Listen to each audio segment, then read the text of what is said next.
RIP New Japan Pro Wrestling. Okay, that's putting the cart before the horse. The promotion technically isn't dead yet. It's not there in the pro wrestling cemetery alongside the likes of the AWA and UWF. But its efforts to expand amongst the Western fan base are certainly dying. They are very much on life support. Today, in many ways, feels like a day of mourning. At least that is how I felt after hearing those running the wrestling company had suspended color commentator and noted English-speaking Japanese wrestling historian Chris Charlton for some nothing comments about AWE during the joint promotion Wrestle Dynasty show at the Tokyo Dome. As an NJPW fan less than thrilled with the direction the company has been heading for the past few years now, I was right there behind him. Good on him for saying what many of us Western NJPW fans have been thinking. Look, his comments about Tony Khan and AEW wasting NJPW talent before the Gabe Kidd Kenny Omega match were more in character speak than anything else. The Homer color commentator sticking up for the home team. This is a classic wrestling trope, by the way. However, you would have thought Chris Charlton would have demanded Keiji Muto do a job with the way he was treated in the aftermath of Wrestle Dynasty. More importantly, there was nothing dishonest or untrue about what Charlton was saying. Look, you cannot like the truth or how it is presented, but that doesn't make it untrue.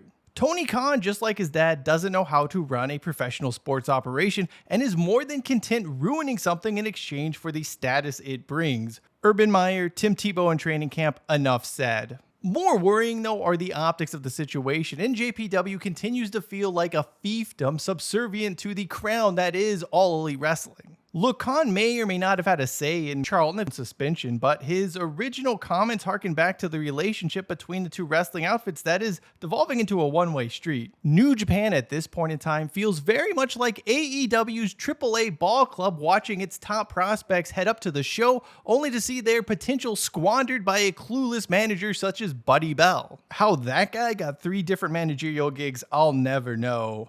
Back to the wrestling. For fans on both sides of the equation, this partnership between AEW and NJPW it no longer feels like one of equals. And for those of us who don't have much interest in the American brand, that's just no bueno.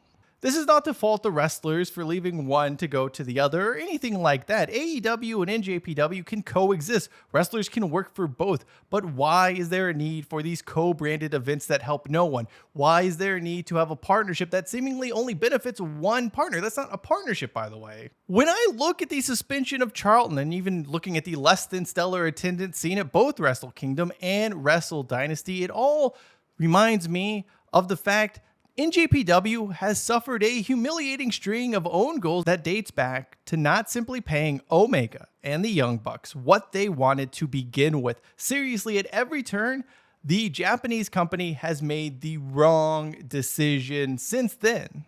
But suspending Charlton here, it was just the final straw for me. Let's be completely honest. If this wasn't Chris Charlton, if this was a manager or a wrestler or someone else in a professional capacity who made these comments during the broadcast, they are not getting suspended. Don Callis put in some dreadful performances as New Japan's color commentator and constantly took pee breaks, yet continued to be invited back. Yet make no mistake, if he or Matt Stryker or Steve Corino, my personal favorite by the way, had said what Charlton said, there's no way they get punished.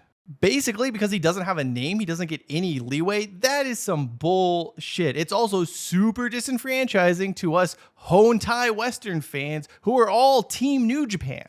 In a form of entertainment that places almost all of its value on good guys and bad guys, a hero and a villain, New Japan Pro Wrestling has deemed its hero to be a villain for defending the company's honor and simply pointing out that its partner may not be all it's cracked up to be. Others out there have claimed this was a cultural thing. Japanese businesses are notorious for wanting to save face and they don't want to do stuff like that. I would not have an issue with that if NJPW would actually pick a lane in this regard. If you want to carry on like a Japanese company, so be it. That is something I and so many other fans of NJPW in the West want to see. Lean into what you do well. Stop worrying about catering to casual Western fans and just focus on doing what you do and doing it well. Reward the English-speaking fan base you have in place, and then you can convey those instructions to everyone, wrestlers, commentators, and those responsible for the global production of NJPW. But if that is not the MO, and at times it hasn't seemed like it is the MO with New Japan Pro Wrestling, then you can't get butthurt when a Western commentator does Western commentator things during a TV broadcast. You can't both encourage and frown upon this sort of thing. Look, I'll suspend my belief when Takashi Iizuka is being leashed into the ring, but whatever is happening in the Shin Nippon Pro Wrestle offices as it relates to the Western product at the moment, it just defies all sorts of logic. Again, I do want to stress this point. It was totally cool for the old color commentator to put over his buddies and bury everyone else, well, when he was actually at the announce desk and not off in the bathroom. But it's not okay for the new color commentator to get a little passionate and say a few things that, quite frankly, most of us in the Western speaking audience have at least thought about. That cannot be the standard here. I'm not someone who cares about booking decisions, pushes, or most of the inner workings of wrestling. I just want to be entertained. I also appreciate the challenges New Japan Pro Wrestling faces in trying to keep the Japanese audiences happy while expanding overseas. But decisions regarding both of these fronts have been dubious at best in recent times. Really, who was asking for a Hiroshi Tanahashi-Billy Gunn match? Who was asking to get rid of the old championship belt? Or who was asking to do any number of things that don't play amongst Japanese or existing Western audiences and do nothing to expand the company's appeal? Let me tell you what is not entertaining, what is not cool. Suspending employees for simply telling the truth because you do not like how that truth is presented. I became a New Japan Pro Wrestling fan in 2016. I was in Tokyo and just randomly decided to go check out the King of Pro Wrestling show at Ryogoku Sumo Hall. I knew nothing about NJPW going in, but I left absolutely enthralled. At that point in time, I had been disconnected from wrestling for a few years. What WWE was doing, it just wasn't interesting to me. I had no desire to follow it, watch it, despite being a lifelong wrestling fan.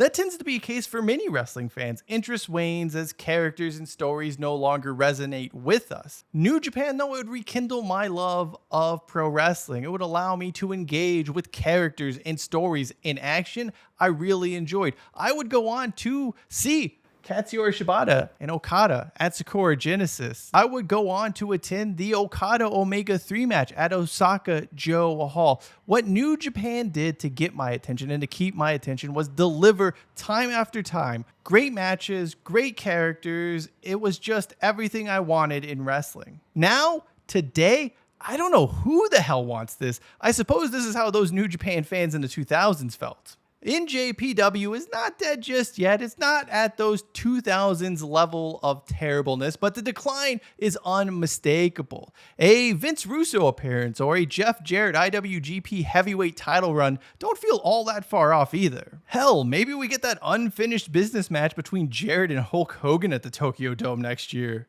Hogan, you want to talk about unfinished business? Things may not be going so hot in NJPW world, but hey, at least Pro Wrestling Noah is pushing those hot, young, exciting prospects we can all get behind. Dude, what? Were Yoshitatsu and Bone Soldier not available? It seems like the only person in the Western world who cares about Japanese wrestling in 2025 is Joey Janela. And hey, he's fighting Masato Tanaka at an upcoming GCW show. That is pretty badass. It's all very, very ridiculous, but thank you for watching this video nonetheless. Until next time, I am Cheyenne Hollis. This is The Touchback, and as always, hashtag take it out to the 25.